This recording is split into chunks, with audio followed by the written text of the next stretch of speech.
Was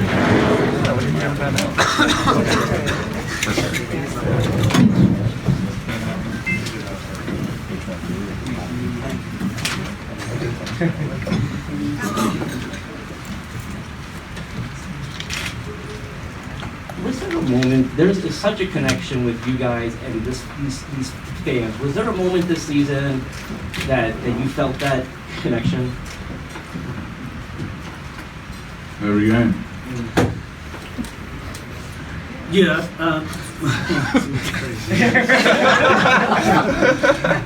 No, you know what? Our fan base grew with us this year. It was exciting to see the crowds grow. It was exciting to see people come out and actually be excited about what we were trying to build and what we would put together. So I'm appreciative of that.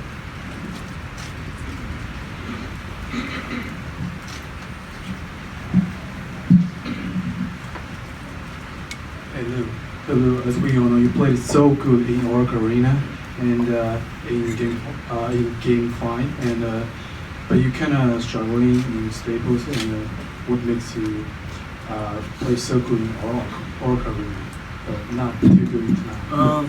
Next question. No, you know what? I struggled at home this series, and I played well on the road, and that's just how it mapped out. It was unfortunate that I couldn't give our fan base the performances that I was giving the road, but you know, it happens in the game. I live and die with the shots that I take. Tonight was especially tough because it was a deciding game. I wish I would have played better, but I'll go to sleep tonight happy with the shots that I took in this. So. And to add to that, Lou's been carrying us all year. You know, of course, off the bench, game winners. You know, we're down in a situation we give Lou the ball, so to answer that question, he's been doing it. We wouldn't be here if it wasn't for Lou. So, if that means anything. So many others from Coach Trump, just for both of you. Doc said this is his favorite year coaching in terms of the team. Why was this team special for each of you? I think we bought in.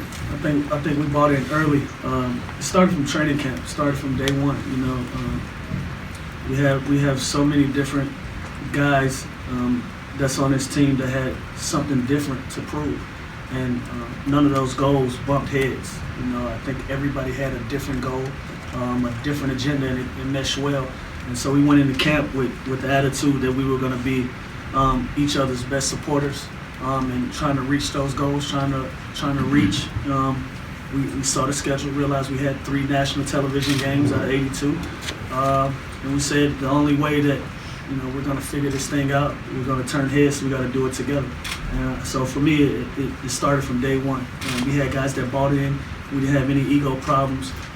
Every argument that we had was a basketball-related problem, and thankful and this was a smooth year to play with these guys. And I think from a coaching standpoint, I think Doc felt that energy as well.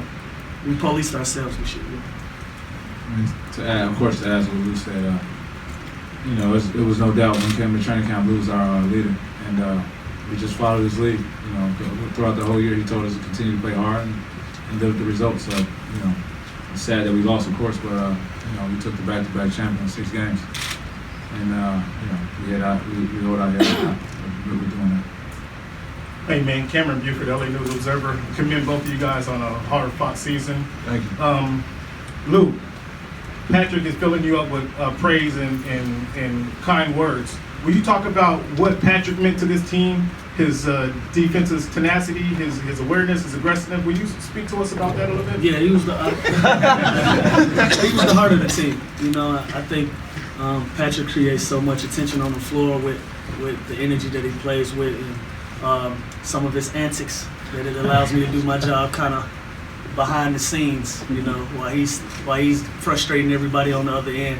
I'm doing the other work, but he's been the heart and soul of our group. Sometimes I have to relax him and tell him, that we kind of got it. But without a doubt, it showed at the end of the year we lost 4 straight without him. We needed that energy, we needed that push at that time of the season. We didn't have it, and he's very instrumental in what we try to do, man. So heart and soul for sure. Collectively, as a group, when you guys come back next year, what will be the focus on the off season? I don't know if it's too early to ask that It's question. way too early. Okay, I'm fine. Yeah, I'm trying to find a beach somewhere, man. Makes sense. This team seems so close together, and at the end of the huddles, you guys chant family. Can you just talk about how close you guys all were this year? I think, like I said, I think that all starts with Lou since training camp. I mean, we made plans to meet up this past summer. We met in Miami. Of course, Lou and Trez, they play together. We had Tobias, and it was great. We got to trade. Again, Lou opened all the new guys, open arms. So it was just like a family. We was able to police ourselves, to see somebody not playing well. We was on them. Doc was able to coach all the rookies the way he wanted to. He was able to coach us the way we wanted to. There was no complaints, man. We wanted to see everybody eat. We wanted to see Lou get another 6-man. Of course, we wanted to see Trez get a most improved, so we were rooting for everybody. And when it was time for people to be successful, we got out the way. How you doing? Right here. TPJ of HoopsNBrews. Can you all just speak on the competitive nature of this series? Obviously, a lot of people predicted that you guys might have been swept or might have lost in maybe 5 games, and you guys gave the Warriors honestly one of their kind of toughest kind of tests over the past couple of years. Can you just speak to the competitive nature that you guys had this year and as well as in the series? I don't think people thought this was going 5. At the end of the season, people didn't even have us going to the playoffs. So, I don't even think people thought that. But, we wanted all the smoke, regardless of what number they was. When I say smoke, I mean we wanted. We want backing down. And that's just the wheels of this thing. We just keep fighting. And never back down. And at the end of the series, if they do be fortunate to win a championship, they know they was tested by by the other Clippers, and that's the most important thing. Hey, Pat and Lou, Chris, Fantasy Sports Game, right here, Pat. Oh, my bad. I know you did. Quick question, Pat. When KD was in rhythm in the first half, did you coach Doc or want to take on the Kevin Durant challenge? And number 2, what did you guys see from the rookies? Did you expect from them what you got at the end of the season when you guys first happened in training camp? I'll talk about the rookies. I've decompressed the series, so I'm kind of over that. But the rookies, man, I'm so proud of how they responded all year long. We popcorn Shay's car one time, and that was because he forgot donuts 4 times. And, but usually you forget the donuts the first time your car is getting popcorn. But the young guys are so solid that we gave them so many chances, and he kept doing it. And so we had to do it just out of bro, you gotta respect what we try to do here. You know what I mean? And so, but that speaks volumes to just how they carry themselves and Shay, Jerome, and then Land coming in late. I love coming to work with them guys. They were super respectful, and at the same time, they took every challenge that we had for them on the road and practice. Man, they were complete pros, and I'm proud to be a part of their maturation. Shelley Smith from ESPN over here. What more could you have done to slow Kevin down, especially in the first half? I answer this. What you think? You played basketball before? What you think? Honestly, that's an honest question. What you think? You watch a lot of basketball. You read ESPN. That's why I'm asking you. I'm not smart enough. I mean, he's Kevin Durant. I promise we tried. We didn't roll over.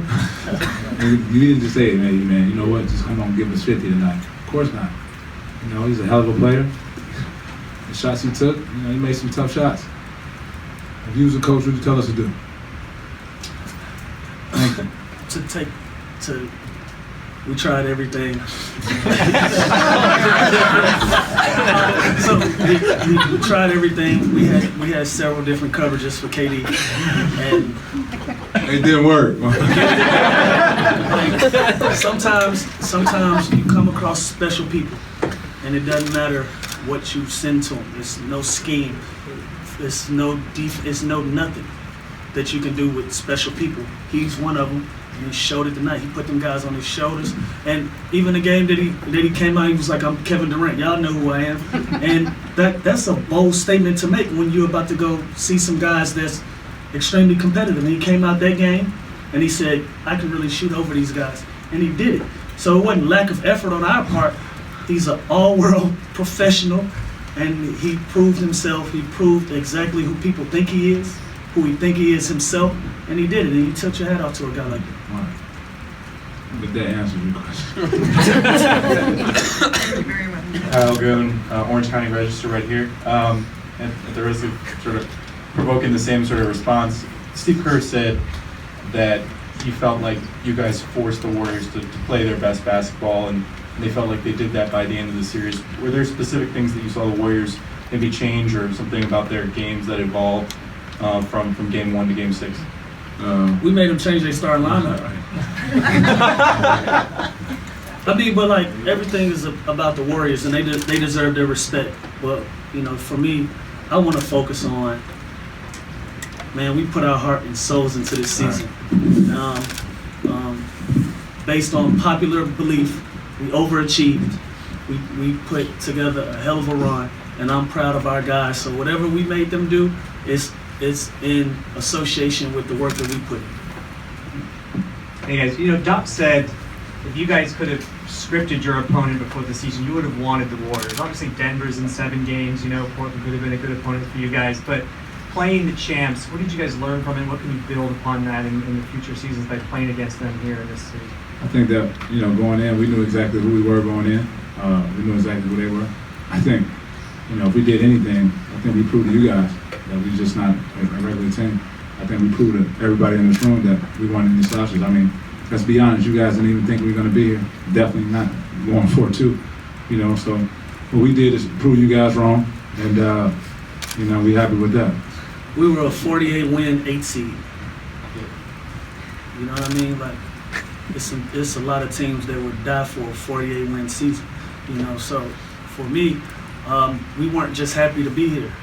You know, I think our record and the way that we played and how we carried ourselves throughout this season, it proved that. We weren't just happy to be in the playoffs and, you know, let's get 4-0. Like, we came into this series really thinking that we could put some pressure on these guys and give them a run for their money to try to upstage these guys. So, so you know, we came up short, and they put together some amazing games. Like, KD was amazing tonight. You know what I mean? Clay had an amazing game. Steph had an amazing game. You know, that's a testament to the way that team is built. But we don't look at them and say, from a player's perspective, what could we have learned? I think we learned from the mistakes that we made, and we built off of that. Right here, question for both of you guys. Talk about your front office and your owner. I saw in Oakland how you came off to Patrick came out and hugged the owner after the game. How do you guys feel about your front office and your owner? I think, you know, first, you know, our owner, he's the biggest fan, the biggest Clipper fan in the world.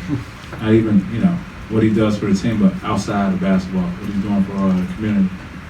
Of course, the logo is the logo. He puts things together that, you know, you don't even see coming. You gotta give a lot of credit to L. Frank, you know, making the moves he's making, and, you know, the trades that he's making, and we were still competitive. So you have to give him a lot of credit. And to top it off, you know, Doc. You know, Doc was on us. He was tough. Cursed us out in a heartbeat, but he allowed us to be ourselves within the team, and we couldn't ask for anything more. I'm happy to be a Clipper. I mean, I think that showed with me taking the extension last year. Just the way everything is run here is smooth. Everybody communicates with each other. It's no surprises. It's no sneaky stuff. No funny business. If there's an issue, it gets discussed. And I'm just happy to be here. So as far as ownership and the front office goes, I have a lot of confidence in the decisions that they make, and I look forward to see what they put together this summer. For Pat, sorry if you were asked this already, but after last year when you only played 11 games, dealt with the injury, to come back, be persistent, and have the season that you had, especially towards the second half, what did it mean for you? It was hard. Of course, you know, you've been around. I mean, it wasn't, you know, the beginning of the season wasn't all that perfect for me. But, you know, stayed with it. You know, Lou stayed on me. Kept giving me confidence. Fortunate to, you know, learn the things I've learned from Lou to be a leader. And, you know, was out there just was Pat. You know, Doc allowed me to be me. coached me, but still allowed me to be me. And you know, we were fortunate to get to the playoffs. Thanks, guys. You guys have a great day. Thank you.